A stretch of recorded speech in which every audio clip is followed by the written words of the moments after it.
కళ్ళు తొక్కిన సప్తపదులు మెట్టిన సన్ని కళ్ళు తొక్కిన సప్తపదులు మెట్టిన మనసు మనసు కలపడమే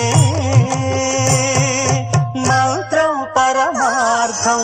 శ్రీరస్తు శుభమస్తు, శ్రీరస్తు శుభమస్తు.